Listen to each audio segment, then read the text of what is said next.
नमस्कार दोस्तों, NLM education में हार्दिक अभिनंदन। आप सभी अच्छे होंगे और पढ़ाई कर रहे होंगे। साथियों, हम चल रहे हैं भारतीय संसद पर और आज भारतीय संसद की अद्भुत व्यवस्था के बारे में, अद्भुत जानकारी के बारे में हम ज्ञान प्राप्त करेंगे और इसमें से क्वेश्चन भी साथियों 100% आता है। प्रतियोगी परीक्षा के लिए अद्भुत जानकारी है, इसलिए आप जुड़े रहिए, निरंतरता के साथ इस वीडियो को देखते रहिए। ये आपके जीवन की सफलता का आधार है, अच्छे नागरिक बनने का भी आधार है। तो आइए साथियों, देखते हैं संसद में कानून निर्माण की प्रक्रिया या विधेयक के प्रकार। तो हम सब जानकारी प्राप्त करेंगे। सबसे पहले हम देखते हैं विधेयक कितने प्रकार के होते हैं, तो इस पर चर्चा करते हुए हम कानून निर्माण की प्रक्रिया पर भी ध्यान देंगे। तो सबसे पहले साथियों देखते हैं कि विधेयक कितने प्रकार के होते हैं। चलिए, सामान्यतः साथियों विधेयक दो प्रकार के होते हैं। अगर बिल्कुल देखें, दो प्रकार के होते हैं।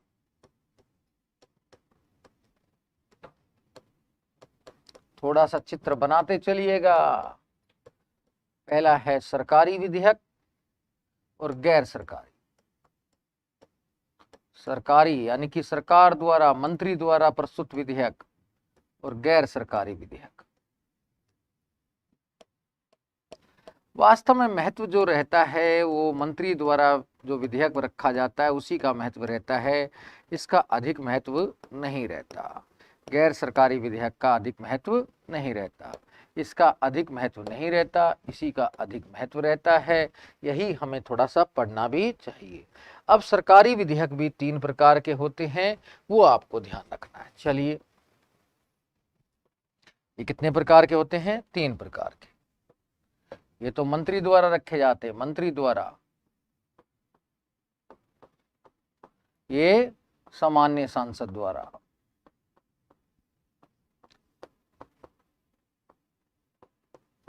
ये आपको ध्यान में रखना है, ये ज्यादा महत्वपूर्ण है। ये तीन प्रकार के होते हैं। पहला सामान्य विधेयक,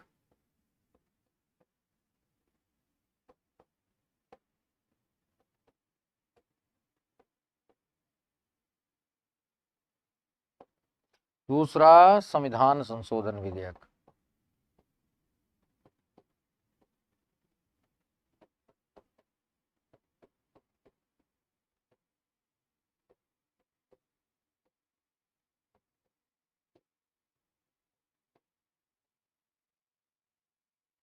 तीसरा वित्त विधेयक।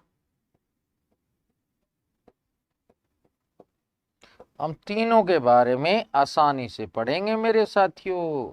प्यारे साथियों, धीरे धीरे समझने की कोशिश करना है। सामान्य विधेयक कौन से होते हैं? जो संसद के साधारण बहुमत से पारित होते हैं। इनके लिए क्या प्रक्रिया है? ये किसी भी सदन में रखे जा सकते हैं, लोकसभा में भी, राज्यसभा में भी, और दोनों सदनों में इसमें साधारण बहुमत की जरूरत पड़ती है। अगर दोनों सदनों में इस विधेयक को लेकर मतभेद होता है तो संयुक्त बैठक हो सकती है अनुच्छेद 108 के अंतर्गत, और इस संयुक्त बैठक की अध्यक्षता लोकसभा अध्यक्ष करता है और संयुक्त बैठक में विधेयक पारित हो सकता है। तो ये कॉन्सेप्ट आपको क्लियर होना चाहिए। तो सामान्य विधेयक में क्या है? किसी भी सदन में रखे जा सकते हैं, ठीक है ना। दोनों सदनों में से संसद के सामान्य बहुमत की आवश्यकता पड़ती है, और साथ में आपको क्या ध्यान रखना है, इसमें संयुक्त बैठक हो सकती है। क्या हो सकती है? संयुक्त बैठक। चलिए मैं लिख देता हूं, पहले सामान्य विधेयक के बारे में जानकारी।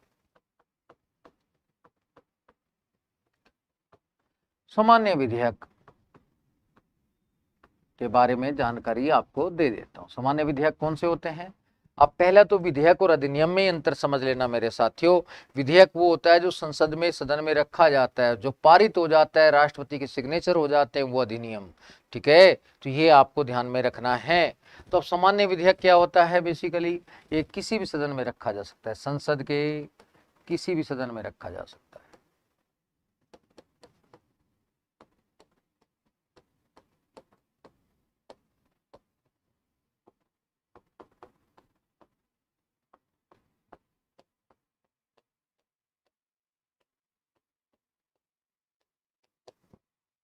दूसरा, बेसिकली आपको ध्यान रखना है कि इस प्रकार का जो विधेयक है ये सामान्य बहुमत से पारित होता है। सामान्य बहुमत का मतलब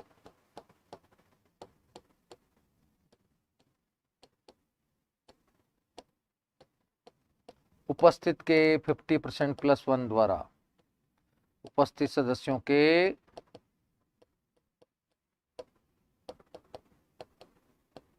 50% प्लस 1 मत द्वारा पारित होता है। फिर इसमें संयुक्त बैठक हो सकती है, बिल्कुल हो सकती है, इसमें संयुक्त बैठक हो सकती है।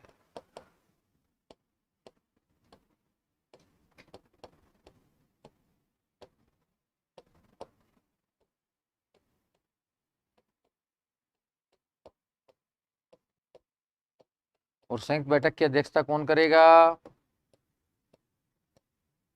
संयुक्त बैठक की अध्यक्षता लोकसभा स्पीकर करेगा।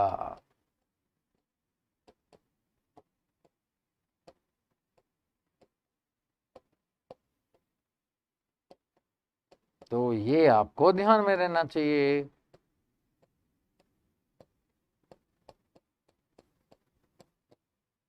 क्लियर है कॉन्सेप्ट? सामान्य विधेयक को लेकर आपको तनाव नहीं लेना है, इसको आसानी के साथ आप कर सकते हैं। दूसरा साथियों आता है संविधान संशोधन विधेयक। दूसरे कौन से विधेयक हैं? संविधान संशोधन विधेयक। तो चलिए उस पर भी चर्चा करते हैं, संविधान संशोधन विधेयक पर भी। संविधान संशोधन विधेयक,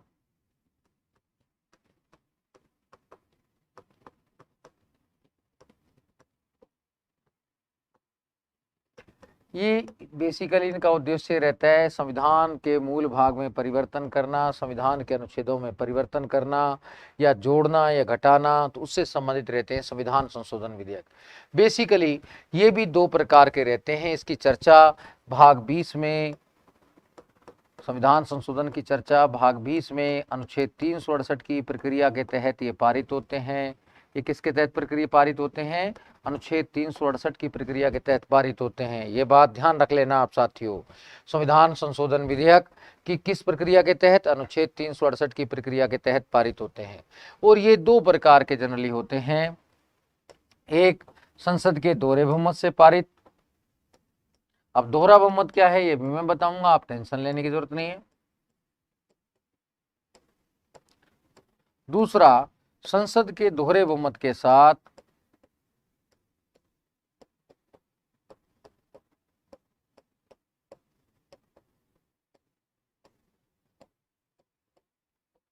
आधे राज्यों के विधानमंडल द्वारा पारित।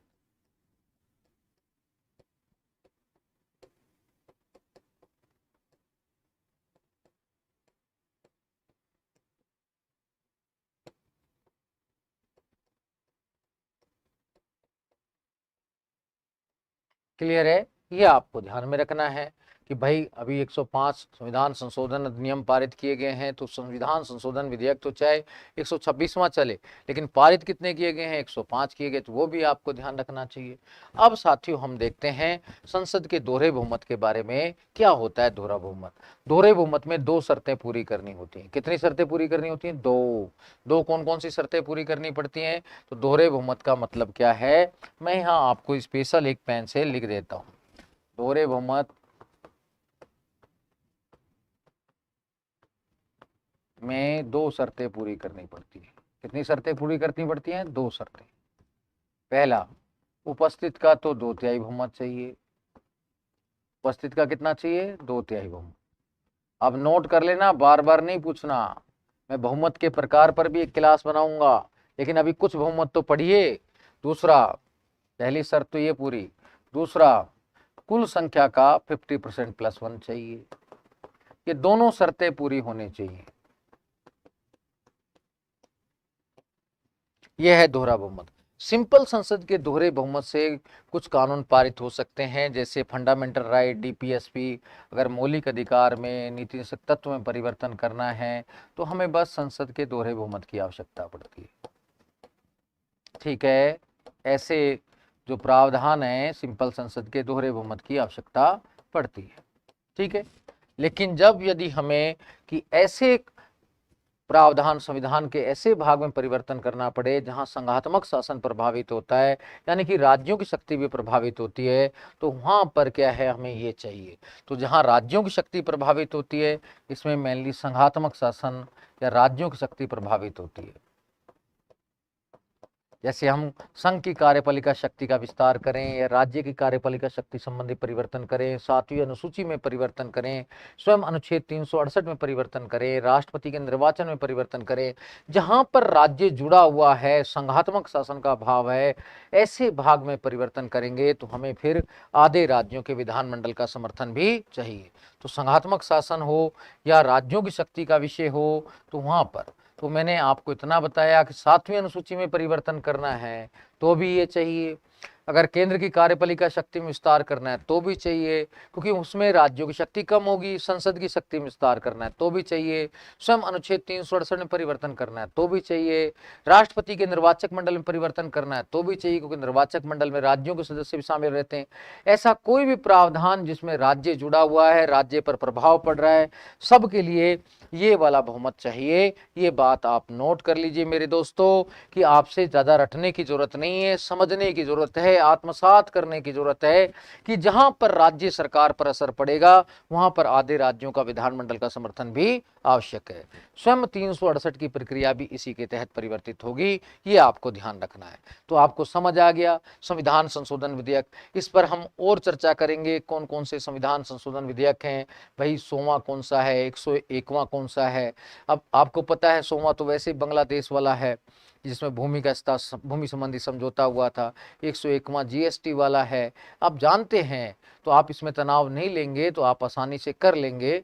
मुझे विश्वास है कि आप सब चीज़ें आपको ध्यान भी हैं और आप याद भी करते रहते हैं, तो इसलिए इसमें तनाव लेने की आपको जरूरत नहीं है। हम एक सूची भी बनाएंगे पूरा, लेकिन अभी फिलहाल आप इतनी प्रक्रिया भी समझ लेंगे तो उसके लिए बेस्ट रहेगा, क्योंकि मेरा आज उद्देश्य संसद में कानून निर्माण की प्रक्रिया है, साथ साथ विधेयक समझाने के साथ साथ। तो ये आपको समझ आ गया होगा इतना कि बेसिकली जो संविधान संशोधन विधेयक रहते हैं वो दो प्रकार के रहते हैं, 368 के अनुसार प्रक्रिया के अनुसार पारित होंगे। एक तो संसद के दोहरे बहुमत से, दूसरा संसद के दोहरे बहुमत के साथ आधे राज्यों के विधानमंडल के समर्थन के साथ। किसके साथ? आधे राज्यों के विधानमंडल के समर्थन से। तो ये छोटी छोटी बातें आपको क्लियर होनी चाहिए मेरे दोस्तों, और ये प्रक्रिया भी समझ आ जानी चाहिए। अब हम आगे चलते हैं साथियों, तीसरे प्रकार का विधेयक कौन से हैं उस पर हम आज ही चर्चा करेंगे, डिटेल में करेंगे, और संविधान संशोधन विधेयक पर फिर आगे भी एक वीडियो बनाएंगे और उसको भी फिर दोबारा से देखना है आपको, ठीक है साथियों। अब हम चलते हैं, तीसरे प्रकार का विधेयक है वित्त विधेयक, उसको आज ही देखेंगे, उसके बारे में जो प्रक्रिया है, तो आपको इसमें तनाव लेने की जरूरत नहीं है। वित्त विधेयक,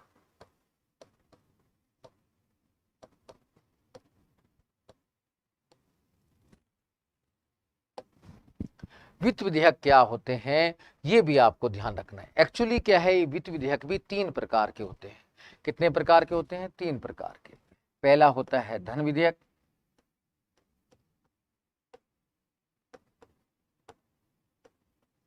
दूसरा होता है वित्त विधेयक कै या ए, फिर होता है वित्त विधेयक ख।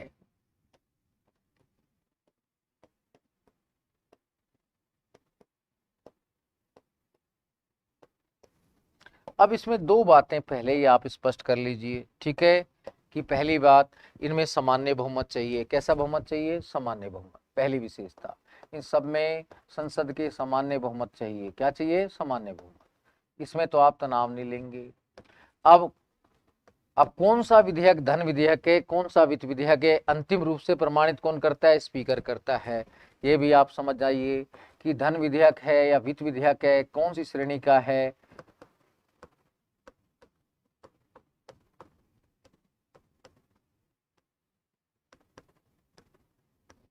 यह अंतिम निर्णय स्पीकर करता है, लोकसभा स्पीकर।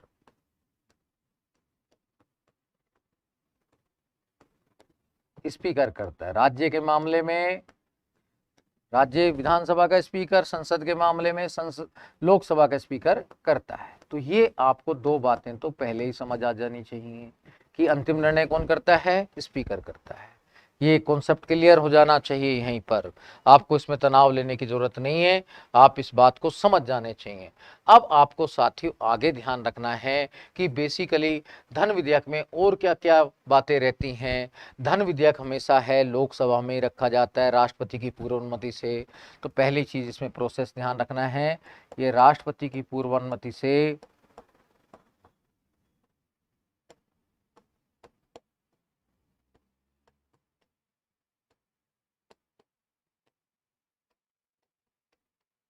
लोकसभा में रखा जाता है। पहले ये लोकसभा में ही रखा जाएगा।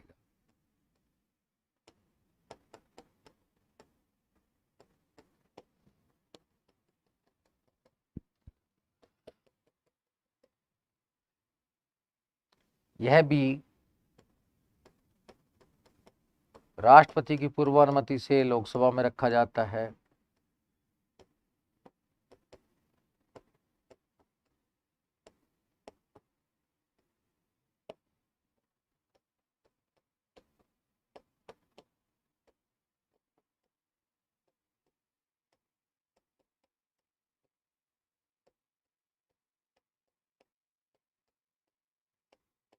ये किसी भी सदन में रखा जा सकता है। ये बेसिकली जो है किसी भी सदन में रखा जा सकता है। इसके लिए जरूरी नहीं है वित्त विधेयक है के लिए।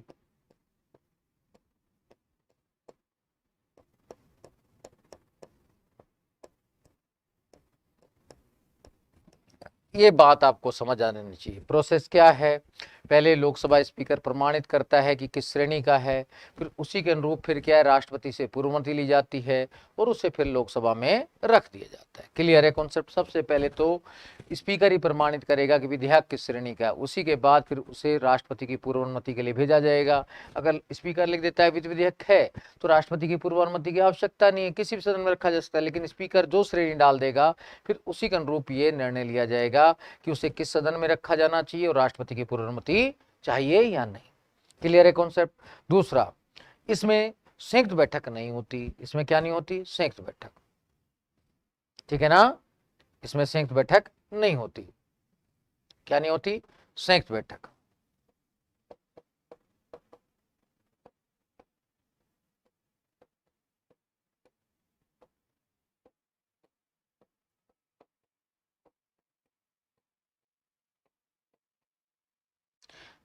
अर्थात तीसरी बात भी लिख सकते हैं, यानी कि राज्यसभा इसे केवल 14 दिन रोक सकती है। राज्यसभा 14 दिन रोक सकती है। कितने दिन रोक सकती है, 14 दिन बस।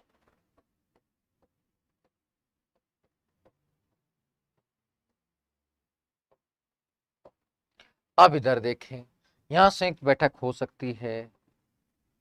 क्या हो सकती है, संयुक्त बैठक।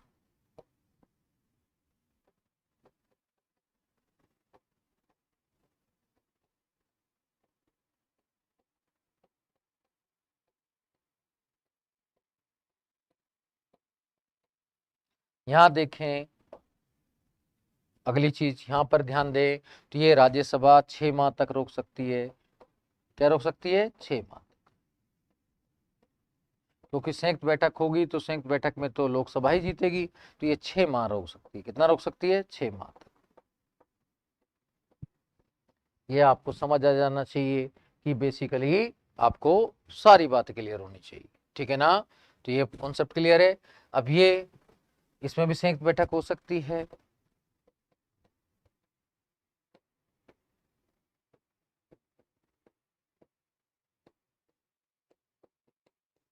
और राज्यसभा 6 माह तक रोक सकती है।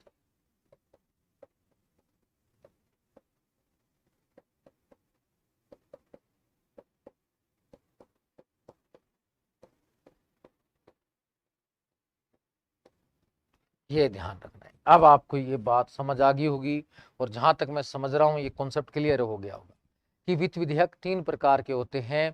पहला धन विधेयक, फिर वित्त विधेयक कै, फिर वित्त विधेयक ख। अब सबसे पहले बात, कौन सा वित्त विधेयक किस श्रेणी का है, कोई धन विधेयक है या वित्त विधेयक कै या ख, इसके बारे में अंतिम निर्णय स्पीकर लेता है। फिर आपसे कोई पूछे इनसे संबंधित अनुच्छेद कौन से हैं, मैं अनुच्छेद भी आपको बता देता हूँ, उसमें भी आपको तनाव लेने की जरूरत नहीं है। धन विधेयक के बारे में जो अनुच्छेद हैं वो बेसिकली क्या है, 110 वाला है। क्या है, 110। ठीक है ना, यहाँ पर 110 अनुच्छेद कौन सा है, केंद्र के मामले में 110 है और राज्य के मामले में अनुच्छेद 199 है। ये आपको ध्यान रहना चाहिए। ठीक है कॉन्सेप्ट। यहाँ पर क्या है, अनुच्छेद कौन सा है, इसमें केंद्र के मामले में अनुच्छेद 117 है, 117 फर्स्ट है। और राज्य के मामले में अनुच्छेद कौन सा है, 207 फर्स्ट है। यहाँ पर अनुच्छेद कौन सा है, केंद्र के मामले में 117 3 है और राज्य के मामले में 207 3 है।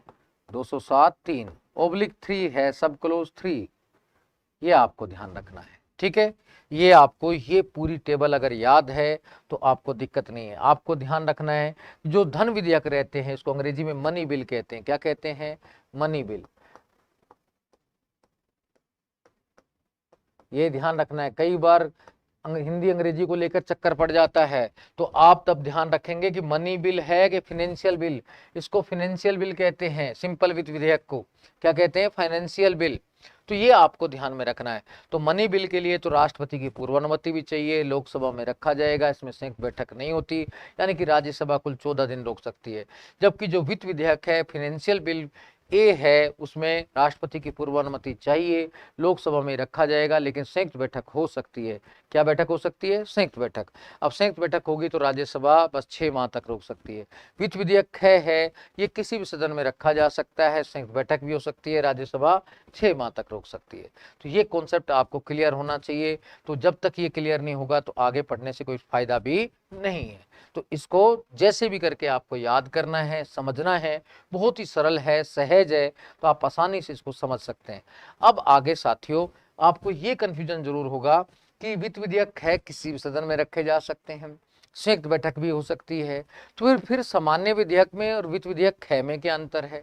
ये भी एक क्वेश्चन बनता है। भाई इसको वित्त विधेयक नाम क्यों दिया, ख क्यों नाम दिया, सामान्य विधेयक क्यों नहीं रख दिया? ठीक है ना, ये भी कंफ्यूजन है, इसको भी मैं दूर कर देता हूं, इसमें भी आपको तनाव लेने की जरूरत नहीं है। एक्चुअली सामान्य विधेयक और वित्त विधेयक ख में एक अंतर है। जब वित्त विधेयक ख पर विशेष चर्चा करनी होती है तब राष्ट्रपति की पूर्व अनुमति की जरूरत पड़ती है। सामान्यता तो नहीं चाहिए इसमें राष्ट्रपति की पूर्व अनुमति, लेकिन विशेष चर्चा के लिए राष्ट्रपति की पूर्व अनुमति की जरूरत पड़ती है। सामान्य विधेयक में तो राष्ट्रपति की पूर्व अनुमति चाहिए ही नहीं। तो एक बात ध्यान रख लेना, मैं आगे लिख भी देता हूं नोट करके, नंबर 1 डाल के, वित्त विधेयक ख पर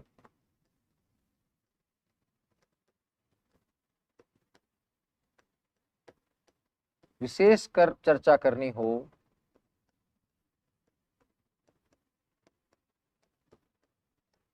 चर्चा करने के लिए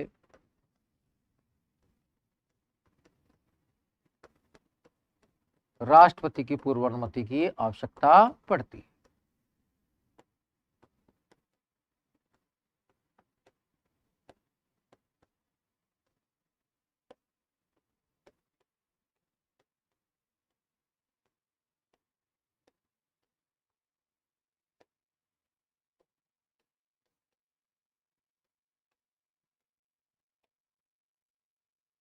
ठीक है साथियों, ये बात कॉन्सेप्ट क्लियर हो गया, तो ये आपको समझ आना चाहिए। ठीक है ना, अब आगे बात क्या ध्यान रखनी है वो भी आपको समझ आनी चाहिए। दूसरा क्या है कि वास्तव में कौन सा विधेयक धन विधेयक है, कौन सा वित्त विधेयक है, कि उसमें दोनों में क्या संबंध है, वो मैं एक चित्र द्वारा समझाने की कोशिश कर रहा हूं, वो आपको ध्यान रखना है। देखो साथियों, जो धन विधेयक रहता है, मनी बिल रहता है, धन विधेयक, इसको अंग्रेजी में क्या कहते हैं? Money bill. ये सबसे इंपॉर्टेंट रहता है और इसके लिए विशेष प्रक्रिया है, तो ये सबसे अंदर का भाग माना जाएगा, महत्वपूर्ण, यानी कि सबसे महत्वपूर्ण है। दूसरा जो है विधेयक वो बेसिकली वित्त विधेयक क है, ये वाला है वित्त विधेयक क।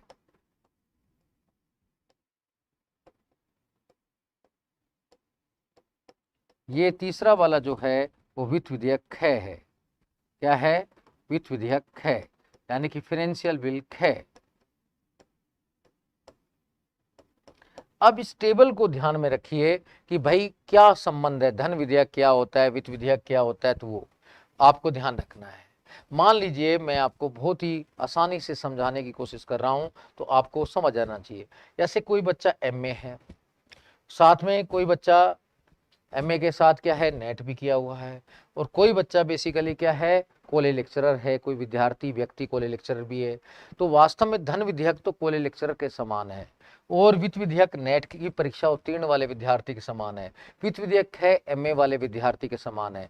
यानी कि ये इसका मतलब है कि कॉलेज लेक्चरर वाला जो बना हुआ व्यक्ति है वो एमए भी किया हुआ है और नेट भी किया हुआ है। अब कुछ समझ आ रहा है? इसका मतलब है सभी धन विधेयक तो वित्त विधेयक होते हैं, सभी वित्त विधेयक धन विधेयक नहीं होते। यानी कि जिस बच्चे ने एमए कर रखी है ये आवश्यक नहीं है वो कॉलेज लेक्चरर भी हो, जिसने नेट उत्तीर्ण कर रखी है आवश्यक नहीं है वो कॉलेज लेक्चरर भी हो, लेकिन जो कॉलेज लेक्चरर है वो पक्का है उसने एमए भी कर रखी है और नेट भी कर रखी है। तो वास्तव में कॉलेज लेक्चरर की जो मैंने पोजीशन बताई, इन तीनों में जो मैंने अंतर किया वही धन विधेयक, वित्त विधेयक और कै और खे में अंतर है। यानी कि जो कॉलेज लेक्चरर होगा वो एमए भी नेट किया होगा। तो निष्कर्ष क्या निकलता है? सभी धन विधेयक वित्त विधेयक होते हैं लेकिन सभी वित्त विधेयक धन विधेयक नहीं होते। तो मैं निष्कर्ष लिख देता हूं आपको। निष्कर्ष क्या है?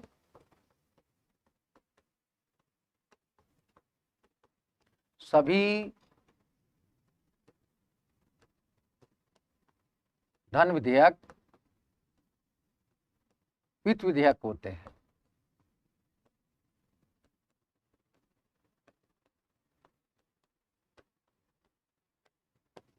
परंतु सभी वित्त विधेयक धन विधेयक नहीं होते।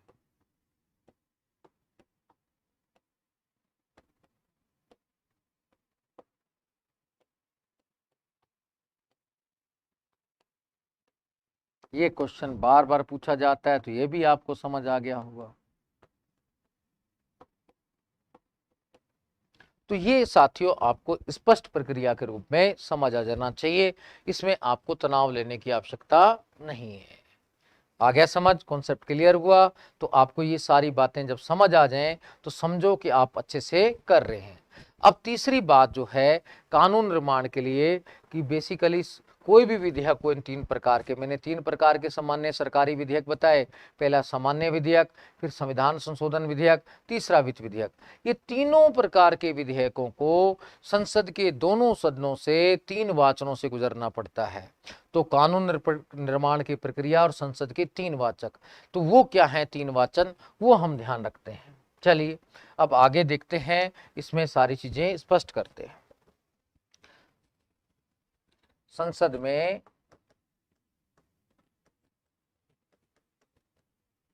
कानून निर्माण और 3 वाचन। वाचन का मतलब होता है रीडिंग।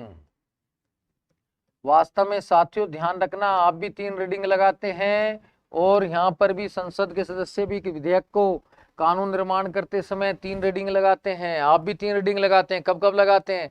एक, पहली बार दुकान से किताब लेने जाते हैं तब उसकी सारणी मोटी मोटी देखते हैं। दूसरी बार क्या करते हैं? जब बेसिकली क्या है अपने दोस्तों को बुलाकर उस किताब पर चर्चा करते हैं। तीसरी रीडिंग जाके जब गहन रूप से पढ़ते हैं, कोचिंग में या आप पढ़ रहे हैं ऑनलाइन, वो क्या है गहन रूप से पढ़ना है। तो वास्तव में 3 ही वाचन लगते हैं, तो ये ध्यान में रखना है। अब चलते हैं साथियों, अब बेसिकली हर वाचन की प्रक्रिया को समझते हैं। तो मैंने बताया कि संसद में कानून निर्माण के लिए दोनों सदनों से 3 वाचन की प्रक्रिया से गुजरना पड़ता है। पहला प्रथम सदन से 3 वाचन होंगे, फिर द्वितीय सदन से 3 वाचन होंगे,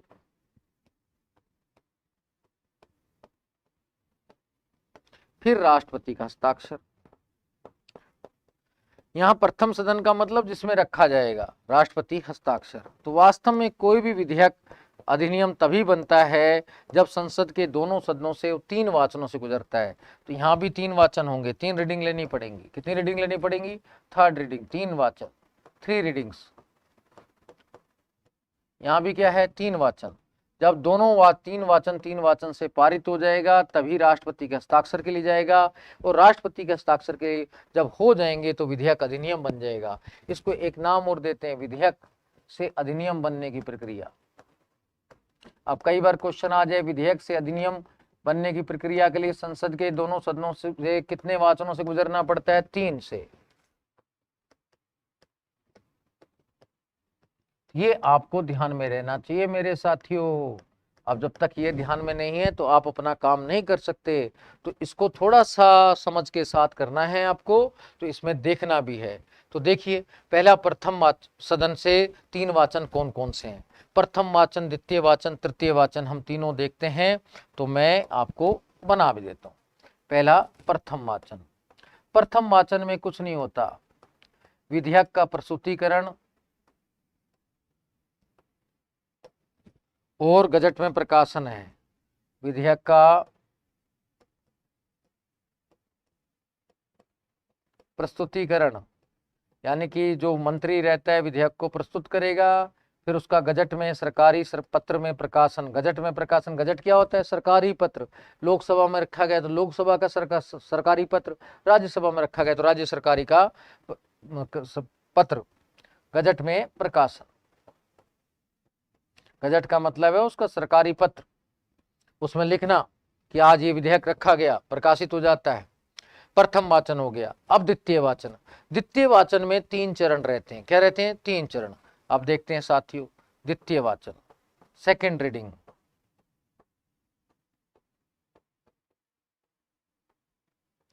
इसमें 3 चरण रहते हैं। कितने चरण रहते हैं? 3।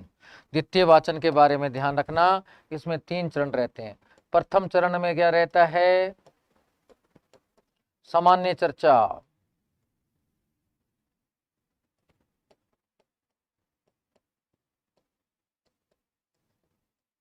सामान्य चर्चा होती। द्वितीय वाचन में इसमें संयुक्त प्रवर समिति को सौंपा जाता है। क्या सौंपा जाता है? संयुक्त प्रवर समिति को, और वो खंडवार विभाजित करती है। ठीक है ना? संयुक्त प्रवर समिति को सौंपा जाएगा और वो खंडों में विभाजन करती है, वर्गीकरण करती है। संयुक्त प्रवर समिति अस्थायी समिति होती है, और ये समिति क्या करती है? खंडवार विभाजन। खंडवार विभाजन। ठीक है, तो ये आपको ध्यान में रखना है। मैं यहां लिख देता हूं, संयुक्त प्रवर समिति ये अस्थायी समिति होती है, और खंडवार विभाजन। खंडवार विभाजन का मतलब ही मैं बताऊंगा, वर्गीकरण करना। खंडवार विभाजन। अब तृतीय वाचन क्या होता है इसका? तृतीय चरण, ये द्वितीय चरण हो गया। अब तृतीय चरण क्या है?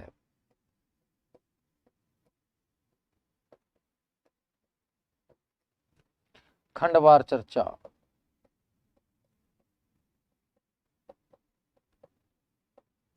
अब उसके बाद तृतीय वाचन आएगा। क्या आएगा? तृतीय वाचन। तृतीय वाचन में क्या होता है वो आपको ध्यान रखना है। तृतीय वाचन में होता है मतदान।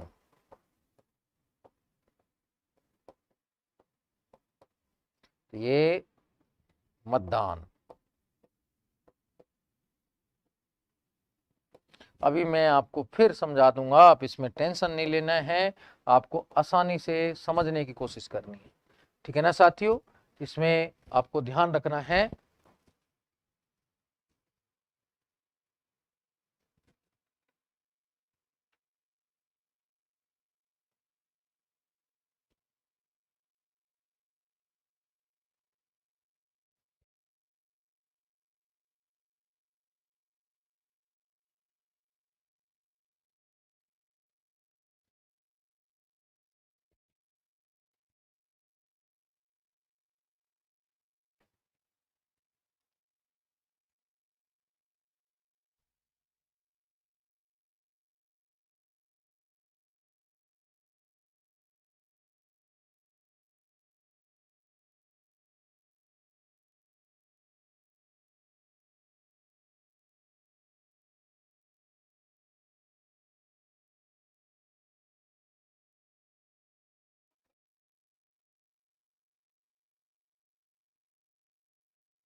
बेटा बाप काम कर रहा हूँ 1 घंटे बाद।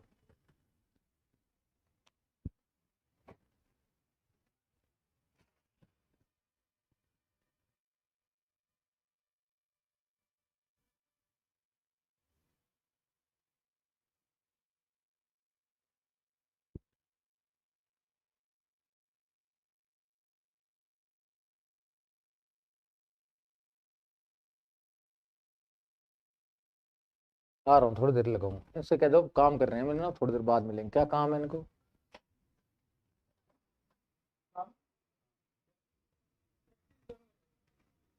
मेरे पास तो कोई टेस्ट सीरीज चलती नहीं बेटा। किसकी टेस्ट सीरीज करनी है? साइकोलॉजी का बेटा नंबर लिखा हुआ श्रेष्ठा मैडम का, कर लो बात। वो नंबर लिखे हैं सामने श्रेष्ठा के नाम से, उस पे कर लो। ऊपर पढ़ाती हैं बेटा, ऊपर अलग है उनका।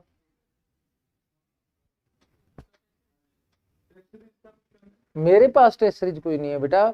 साइकोलॉजी की मैडम का साइकोलॉजी पढ़नी है ना आपको। वो रीड के बाद बेटा, रीड के बाद, रीड के बाद। हाँ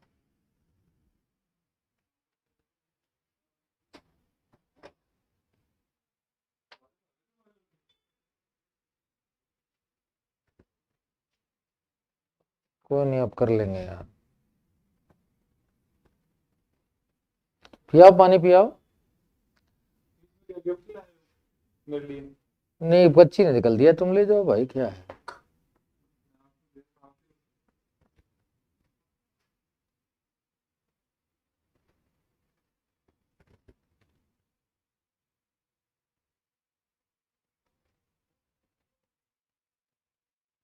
भगवान श्री राम ने कहा है दूसरों की कमाई पे जो आग रखता है वो महापापी और चोर चोर होता है। क्या? भगवान श्री राम ने कहा है जो दूसरों की कमाई पे आग रखता है ना, वो हम्म। महापापी और चोर रहता है वो। अच्छा, किसने कहा है? भगवान श्री राम भगवान श्री राम देखे थे आपने? ने, एक ऋषि था वो, क्या नाम है, उसने भगवान श्री राम को बोला था मैंने जितने भी सबसे जितने भी वो धर्म अर्जित किया ना उसका पुण्य आपको मिल जाए, तो उसने मना कर दिया था मेरे को नहीं चाहिए, मेरे को खुद ही अर्जित करना है, पुण्य नहीं करूंगा।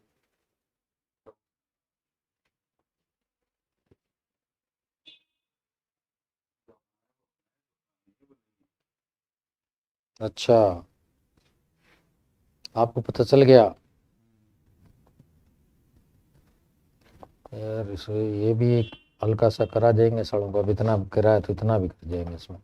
अब 1 मिनट और लगेगा, जान छूटेगी ना।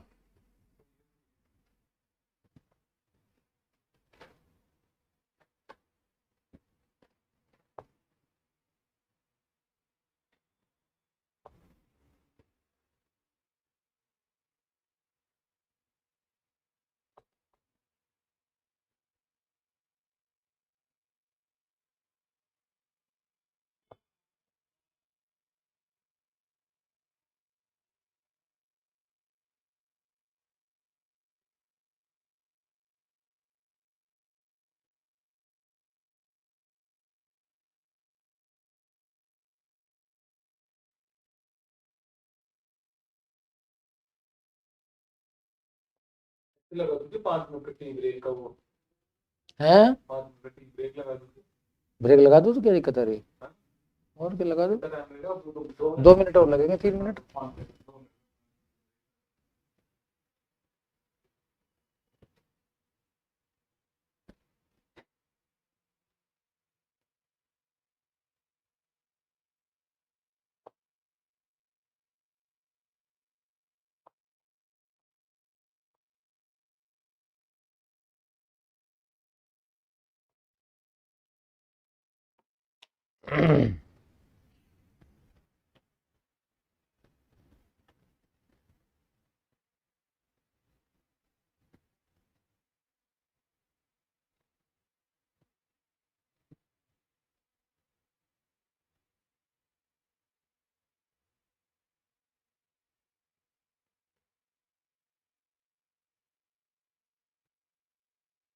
हम्म।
यही है।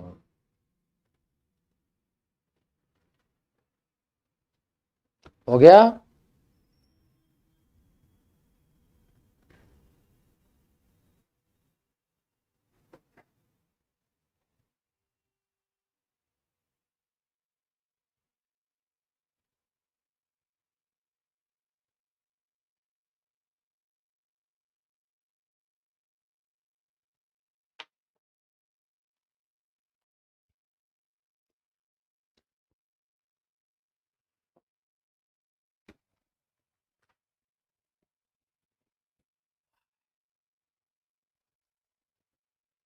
टेस्ट सीरीज करनी है। टेस्ट सीरीज क्या होती है? टेस्ट सीरीज में जाऊं, आराम से करना, कोई टेंशन मत लेना। 5 मिनट लग जाए तो 20 मिनट की क्लास हो रहा है बस। जो जुड़ेगा ठीक है, नहीं जुड़ेगा ठीक है।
हम्म।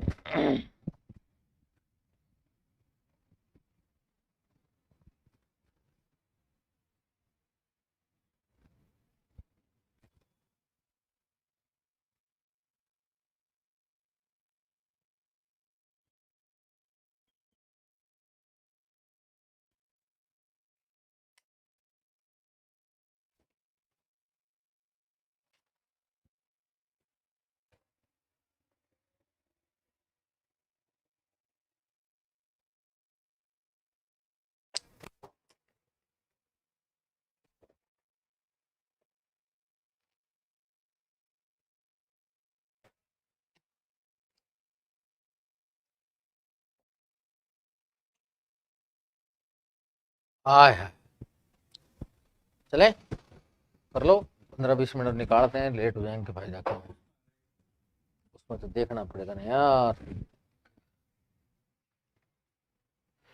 ओ लो भाई, कहाँ गया ये, लो यार, आज ले नहीं रहा है ये तो, ये लो, आएगा क्यों नहीं आएगा, जब आपने डाला होगा तो आएगा, फोन चार्ज नहीं किया मैंने आज। लो अब कहाँ गया, ये आ गया ना, ये क्या आ गया, टी ब्रेक चल रहा है ना। खत्म कब हुआ ये टी ब्रेक?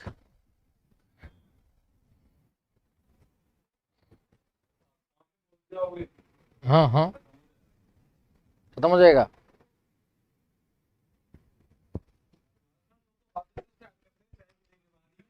हाँ हाँ हाँ, दोबारा से समझाते हैं इसको, और क्या है, चलिए अब ये बंद कर दो।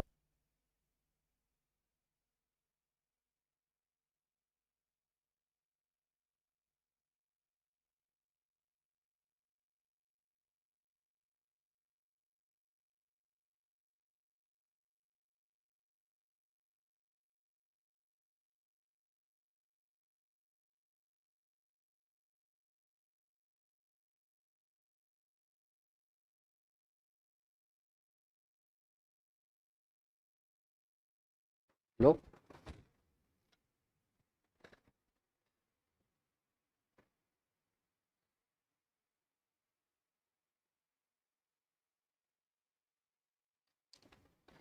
हाँ दोस्तों, अब हम दोबारा से एक बार फिर इस सारणी को समझने की चेष्टा करते हैं, और आप इसको आसानी से समझें, बिल्कुल एकदम शांत होकर और कूल होकर समझें। ये क्या नाम है, संसद में कानून निर्माण और 3 वाचन। मैंने बताया कि संसद में हम कोई भी विधेयक रखते हैं तो दोनों सदनों से उसे 3 वाचनों से गुजरना पड़ता है। इसे, इसका दूसरा नाम है विधेयक से अधिनियम बनने की प्रक्रिया। जैसे साथियों, हम कोई भी चीज पढ़ते हैं, पुस्तक पढ़ते हैं, उसमें 3 रीडिंग देते हैं, ऐसे ही बेसिकली जो है संसद भी अपने दोनों सदनों में बेसिकली 3 वाचन का काम करती है विधेयक को पढ़ने के लिए। मैं छोटी सी एक प्रक्रिया समझना चाहता हूं कि आप कैसे पढ़ते हैं, आप बेसिकली 3 रीडिंग कैसे देते हैं। रीडिंग का ही हिंदी अनुवाद है वाचन। पहली बार आप दुकान पुस्तक विक्रेता के पास जाते हैं और वहां जाके पुस्तक मांगते हैं और पुस्तक को देखते हैं, उसकी टेबल को देखते हैं, यानी कि उसका परिचय पत्र वाला भाग देखते हैं। तो और साथ में तो परिचय पत्र देखते हैं तो क्या हो गया, विधेयक का प्रस्तुतिकरण। ठीक है, फिर उसको घर पर आते हैं, उसमें जिल्द चढ़ाकर उसको अलमारी में रख देते हैं, यानी कि गजट में प्रकाशन हो गया। अलमारी में रखना का मतलब गजट में प्रकाशन। तो यहाँ सरकारी पत्र है, गजट क्या है, सरकारी पत्र, उसका ऑफिशियल पत्र।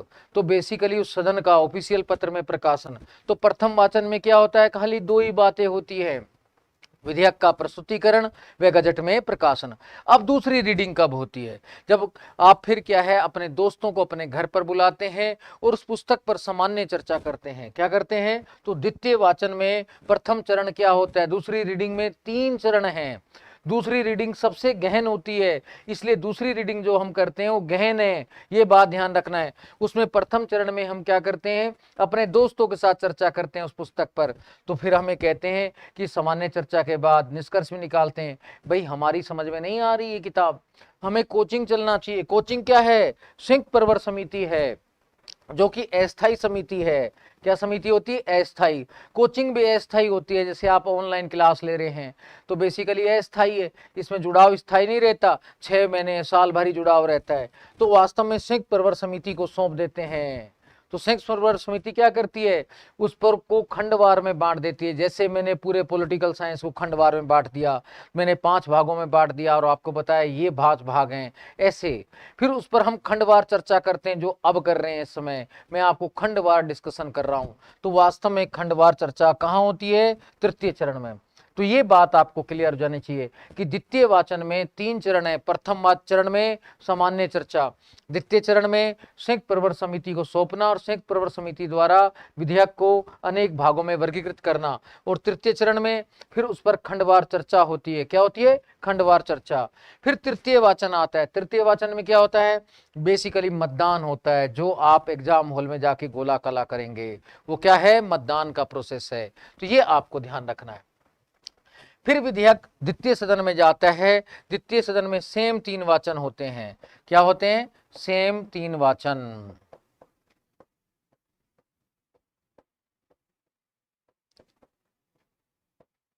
सेम 3 वाचन होते हैं। जब द्वितीय सदन में विधेयक आवश्यक बहुमत द्वारा पारित हो जाता है तो राष्ट्रपति के हस्ताक्षर के लिए रख जाता है, और राष्ट्रपति के हस्ताक्षर होने के बाद विधेयक अधिनियम बन जाता है। तो ये छोटा सा प्रोसेस है, आपको समझ आया होगा मेरे दोस्तों। फिर मैं दोबारा आपको समझाने की चेष्टा कर देता हूं। तो वास्तव में विधेयक से अधिनियम बनने की प्रक्रिया, संसद में कानून निर्माण की प्रक्रिया और 3 वाचन, यानी कि कोई भी विधेयक अधिनियम तभी बनता है जब संसद के दोनों सदनों से 3 वाचनों से गुजरता है। तो बेसिकली पहले प्रथम सदन में 3 वाचनों से गुजरेगा, फिर द्वितीय सदन में 3 वाचनों से गुजरेगा, यानी कि जिस सदन में रखा जाएगा उसमें भी 3 वाचन, फिर दूसरे सदन में 3 वाचन। प्रथम वाचन में क्या होता है? विधेयक का प्रस्तुतिकरण व गजट में प्रकाशन। द्वितीय वाचन में 3 चरण है, ये ध्यान रखना है। द्वितीय वाचन सबसे गहन है और इसमें 3 चरण होते हैं। प्रथम चरण में तो क्या होता है? सामान्य चर्चा। द्वितीय चरण में संयुक्त प्रवर समिति को सौंपा जाता है। संयुक्त प्रवर समिति अस्थायी समिति होती है जिसमें 2:1 में सदस्य रहते हैं। 2 अनुपात में तो जिसमें रखा जाता है, 1 अनुपात में जो दूसरा सदन रहता है। तो बेसिकली मान लीजिए 30 सदस्य हैं तो प्रथम सदन के 20 और दूसरे सदन के 10। इस प्रकार से ये संयुक्त प्रवर समिति क्या करती है? विधेयक को वर्गीकृत कर देती है, अनेक भागों में बांट देती है। ठीक है ना? फिर उस पर तृतीय चरण में क्या होता है? द्वितीय वाचन के तृतीय चरण में सदन में खंडवार चर्चा होती है विधेयक पर, ताकि गहन चर्चा हो सके, जो आज हमारी चल रही है। हम खंडवार चर्चा ही कर रहे हैं मेरे साथियों। फिर क्या है? तृतीय वाचन आता है। तृतीय वाचन में क्या होता है? मतदान। मतदान में आवश्यक बहुमत प्राप्त होना आवश्यक है। मान लीजिए सामान्य विधेयक है तो सामान्य बहुमत चाहिए, संविधान संशोधन विधेयक है दोहरा बहुमत चाहिए, तो वो बेसिकली ध्यान रखना है आपको। उसके बाद फिर ये द्वितीय सदन में जाता है। द्वितीय सदन में सेम 3 वाचन होते हैं। जब द्वितीय सदन भी आवश्यक बहुमत से पारित कर देता है तो राष्ट्रपति के हस्ताक्षर के लिए जाता है, और राष्ट्रपति हस्ताक्षर कर देता है तो विधेयक क्या बन जाता है? अधिनियम बन जाता है। क्या बन जाता है? अधिनियम। तो ये प्रक्रिया आपको समझ आई होगी। ठीक है? तो मैंने साथियों आपको आज मैंने जो चर्चा की तो बेसिकली बताया आपको विधेयक के बारे में। मैं एक बार फिर रिपीट कर देता हूं ताकि आपको तनाव ना हो। मैंने बताया कि विधेयक 2 प्रकार के सामान्यतः होते हैं, सरकारी और गैर सरकारी। एक बार फिर चर्चा कर देते हैं ताकि आपको तनाव नहीं हो। सरकारी और गैर सरकारी। सरकारी विधेयक ही महत्वपूर्ण होते हैं क्योंकि मंत्रियों द्वारा प्रस्तुत होते हैं, इनको ही आवश्यक बहुमत मिलने की उम्मीद रहती है। इस प्रकार के विधेयक जो सामान्य सांसद द्वारा रखे जाते हैं वो बहुत ही कम संख्या में पारित होते हैं, तो इसका ज़्यादा महत्व नहीं होता। महत्व होता है तो इसी का महत्व होता है। ये सरकारी विधेयक 3 प्रकार के होते हैं, वैसे गैर सरकारी भी 3 प्रकार के कह सकते हैं। इसमें सामान्य विधेयक,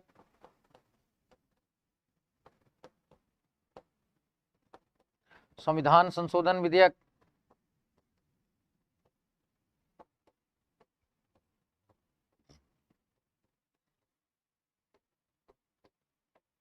और वित्त विधेयक।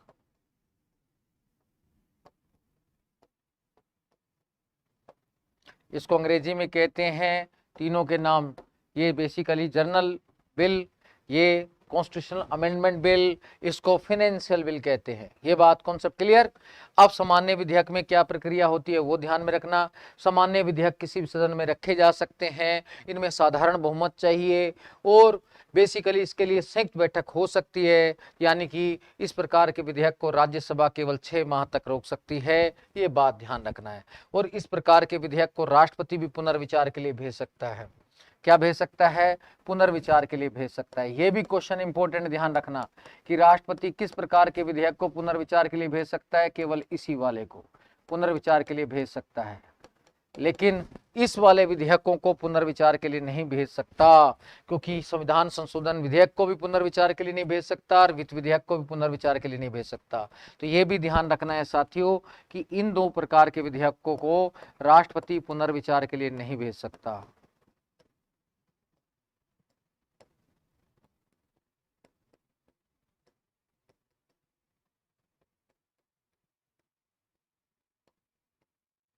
ये छोटा छोटा क्वेश्चन है, आपको अपना ध्यान रखना है कि राष्ट्रपति किस प्रकार के विधेयक को पुनर्विचार के लिए भेज सकता है, सामान्य विधेयक को, जबकि संविधान संशोधन विधेयक और वित्त विधेयक को नहीं। अब संविधान संशोधन विधेयक क्या होते हैं वो भी मैं आपको बता देता हूं दोबारा से, आपको टेंशन नहीं लेनी है। संविधान संशोधन विधेयक रिपीट करने में कोई दिक्कत नहीं है, लेकिन आपको ध्यान रहने चाहिए मेरे दोस्तों।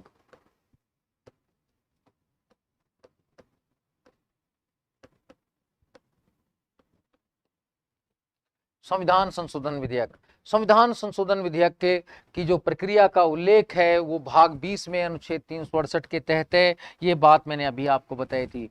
संविधान संशोधन की प्रक्रिया को उल्लेख किस में है, भाग 20 में अनुच्छेद 368 में दिया हुआ है कि वास्तव में संविधान संशोधन विधेयक के लिए क्या प्रक्रिया अपनाई जाएगी, इसका उल्लेख किस में है, इसमें है। पहली बात स्पष्ट हो जानी चाहिए मेरे दोस्तों। दूसरी बात आपको ध्यान में रखनी चाहिए मेरे दोस्तों, इसके लिए मेनली दो प्रक्रिया हैं। अनुच्छेद 368 में दो प्रक्रिया का उल्लेख है, एक है संसद के दोहरे बहुमत से संविधान संशोधन,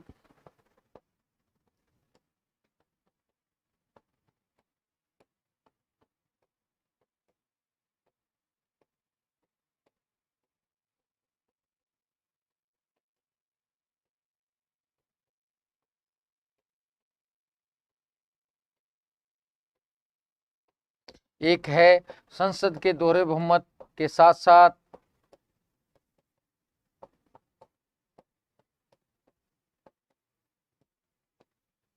प्लस आधे राज्यों के विधानमंडल के का समर्थन।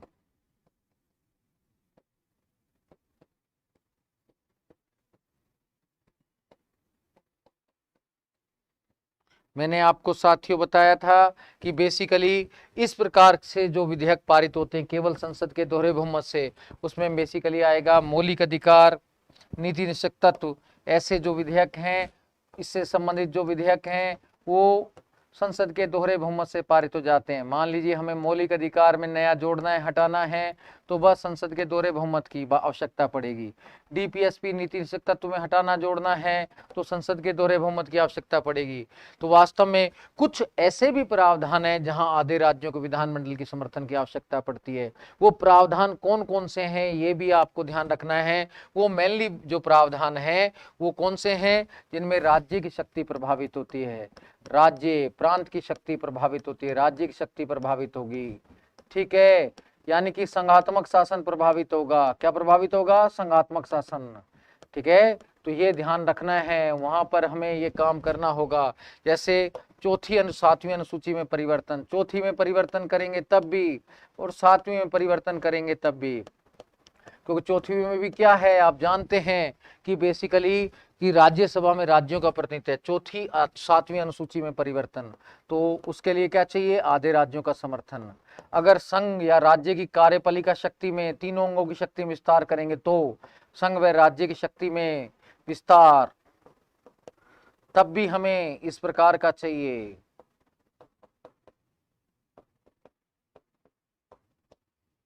ठीक है ना, राज्यों की कर शक्ति में परिवर्तन करना है, कर में जहां परिवर्तन करना है तो भी हमें चाहिए। 368 के तहत भी, 368 की प्रक्रिया में स्वयं 368 में तब भी चाहिए। राष्ट्रपति के निर्वाचक मंडल में परिवर्तन करना है तो भी, राष्ट्रपति के निर्वाचक मंडल में परिवर्तन करना है तो भी, क्योंकि निर्वाचक मंडल में क्या होता है बेसिकली सांसद, राज्यसभा विधानसभा के सदस्य भी समर्थित शामिल रहते हैं, इसलिए इसमें परिवर्तन करना है तब भी हमें आधे राज्यों को समर्थन चाहिए। कर व्यवस्था में, ठीक है ना, राज्यों की कर व्यवस्था में परिवर्तन करना है तब भी।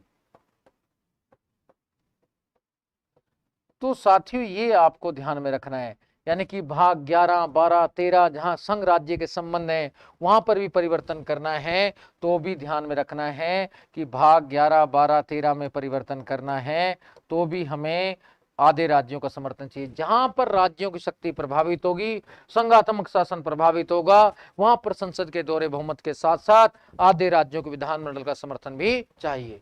तो कॉमन सेंस से आप करेंगे तो आसानी से क्वेश्चन हो जाएगा मेरे दोस्तों। तो क्वेश्चनों को करना शुरू कर दीजिए, चाहे आईएएस हो, चाहे आरएएस हो, चाहे नेट हो, सभी प्रकार के क्वेश्चन आपके कंप्लीट हो जाने चाहिए।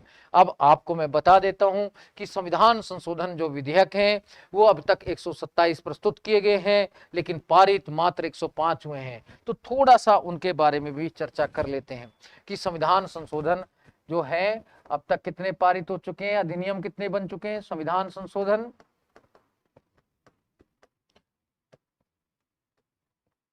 अधिनियम तो कितने बन चुके हैं, 105, और जबकि विधेयक कितने रखे जा चुके हैं, 127। तो ये ध्यान रखना है, तो धीरे धीरे ध्यान रखना है। तो मैं आपको 99 से बताना शुरू करता हूं। 99 में बेसिकली राष्ट्रीय न्यायिक नियुक्ति आयोग का प्रावधान किया गया था। पहले देखते हैं 99वां संशोधन अधिनियम। 99वां संशोधन अधिनियम,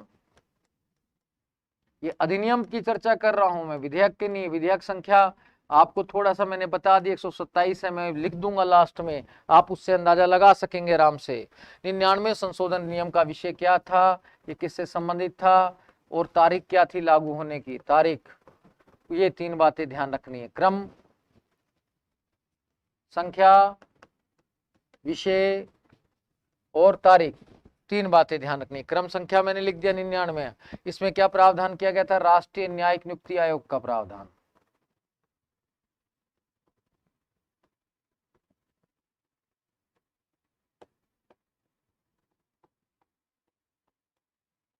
ये गठन का, इसमें कहा गया था कि जो कोलिजियम प्रणाली है उसके तहत नहीं, बल्कि ये आयोग नियुक्त करेगा सुप्रीम कोर्ट, हाई कोर्ट में न्यायाधीशों की, इसकी सिफारिश पर नियुक्त करेगा राष्ट्रपति। ये प्रावधान किया गया था। बेसिकली ये 13 अप्रैल 2015 को पारित हुआ था। कब पारित हुआ था, 13 अप्रैल 2015 को पारित हुआ था, राष्ट्रपति में हस्ताक्षर किए थे, लागू हुआ था। और इसे रद्द कब किया था सुप्रीम कोर्ट ने, 16 अक्टूबर 2015 को रद्द। ये तो लागू हुआ और ये रद्द भी कर दिया गया था, ये भी आपको ध्यान रखना है। क्लियर है मेरे दोस्तों, ये बात कॉन्सेप्ट क्लियर होना चाहिए। फिर 100वां संशोधन अधिनियम आप सभी जानते हैं, ये भारत बांग्लादेश भूमि संबंधी समझौते से संबंधित था। 100वां संशोधन अधिनियम, नंबर 2 पर हम क्या पढ़ रहे हैं, 100वां संशोधन अधिनियम। अधिनियम ये पहली अनुसूची में परिवर्तन किया गया था। इसमें परिवर्तन किया गया था पहली अनुसूची में, यह भी ध्यान रख लेना। किससे संबंधित था, या भारत बांग्लादेश भूमि बंटवारे से।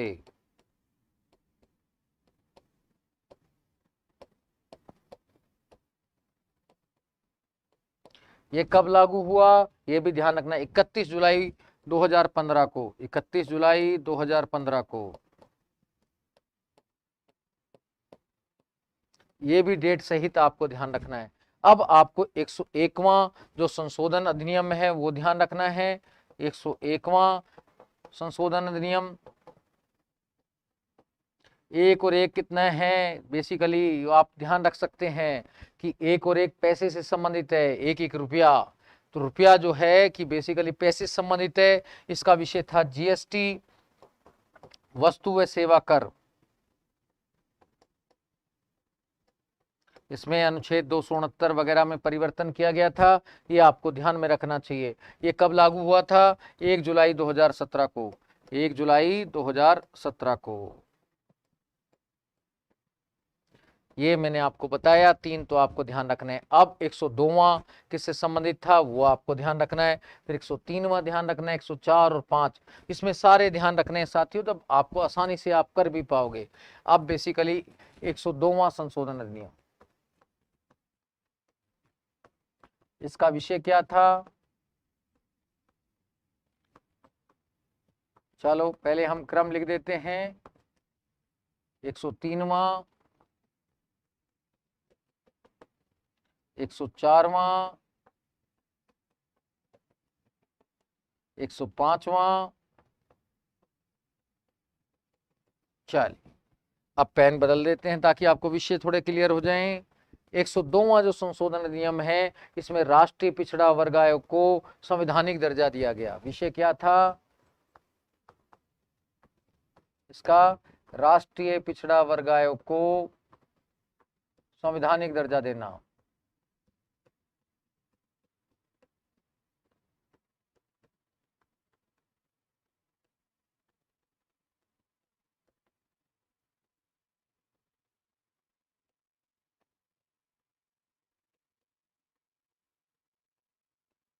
ये ध्यान रखना 338 अनुच्छेद से संबंधित था, तो ये आपको क्लियर हो जाना चाहिए। ठीक है, ये कब लागू हुआ? 11 अगस्त 2018 को। लागू की करने की तारीख, लागू तारीख 18 में है, तो ये भी ध्यान रखना है साथियों मेरे कि बेसिकली 11 अगस्त 2018।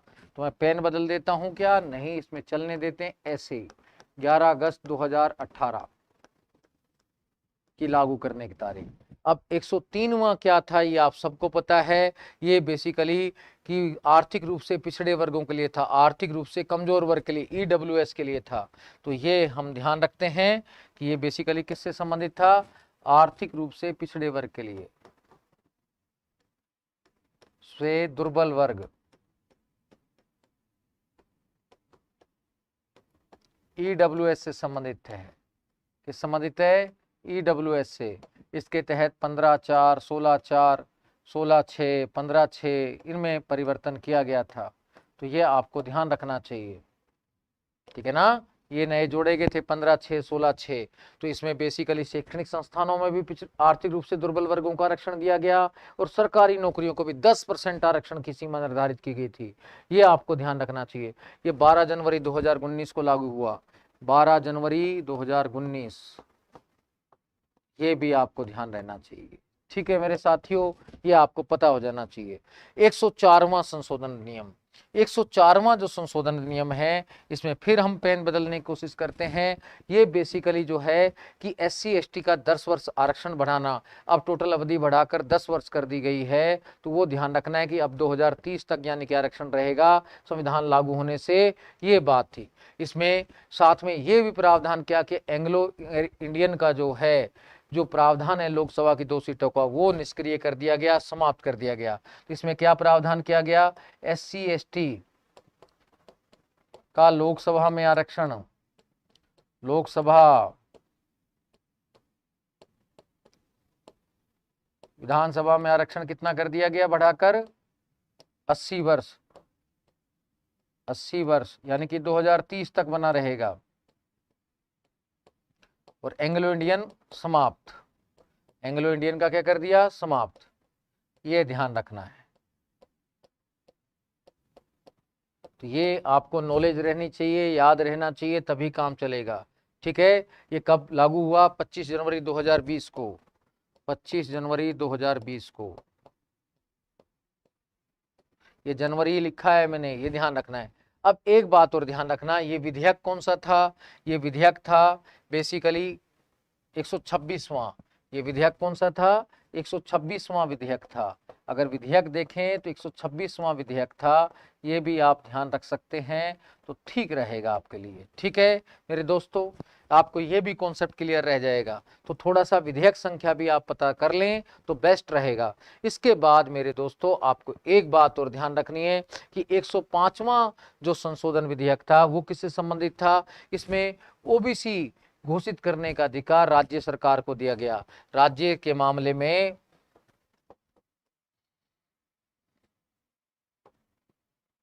राज्य सूची के मामले में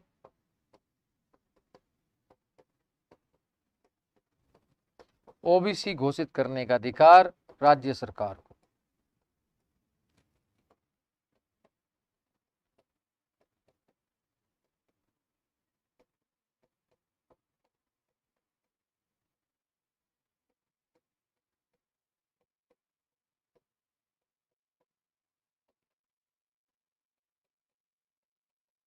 ये कब लागू हुआ? ये 10 अगस्त 2021 को हुआ। कब हुआ? 10 अगस्त 2021 को। ये आपको ध्यान रखना है। ठीक है, ये कौन सा विधेयक था? 127वां संशोधन विधेयक था, 127वां संशोधन विधेयक था, ये भी आप ध्यान रख सकते हैं। ये 126वां संशोधन विधेयक था, तो 105वां वाला अधिनियम वाला कौन सा विधेयक संख्या क्या थी? ये 127वीं थी। बिल संख्या तो 127, एक्ट संख्या 105। मैंने क्या कहा, जो रखा जाता है विधेयक, जो पारित हो जाता है वो क्या है? अधिनियम। जैसे मैंने कहा मैं संविधान की सारी क्लासें करा दूंगा, तो वहाँ क्या है कि बेसिकली जो सारी क्लासें यानी कि जो हो गई और नहीं हुई उनको मिलाकर तो क्या हो गया? विधेयक हो गया। और जो हो गई हैं वो क्या है? अधिनियम है। यानी कि आज ये क्लास क्या बन जाएगी? अधिनियम बन गई, कंप्लीट हो गई। ये आपको ध्यान रखना है। तो ये बेसिकली आपको पता रहनी चाहिए। साथ में मेरे दोस्तों मैंने फिर आपको वित्त विधेयक के 3 प्रकार भी बताए थे। धन विधेयक, धन विधेयक क्या है? लोकसभा में रखे जाएंगे, राष्ट्रपति की पूर्व अनुमति चाहिए, संयुक्त बैठक नहीं, राज्यसभा केवल 14 दिन तक रोक सकती है। फिर वित्त विधेयक कै, जो बेसिकली लोकसभा में रखे जाएंगे, राष्ट्रपति की पूर्व अनुमति आवश्यक है, लेकिन संयुक्त बैठक हो सकती है, यानी कि राज्यसभा 6 माह तक रोक सकती है।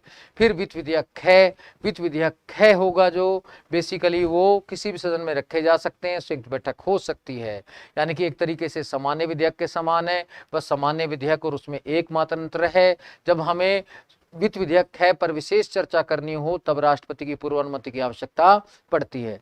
फिर मैंने आपको साथियों ये भी बताया था कि सभी धन विधेयक तो वित्त विधेयक होते हैं, लेकिन सभी वित्त विधेयक धन विधेयक नहीं होते, क्योंकि धन विधेयक महत्वपूर्ण सबसे अधिक हैं, मेन केंद्र बिंदु हैं, ये भी आपको समझ आ जाना चाहिए। तो साथियों आज आपने काफी हद तक इस रूप को, ज्ञान को पढ़ा, और इस ज्ञान के माध्यम से अब आप क्वेश्चन करने का कोशिश करेंगे।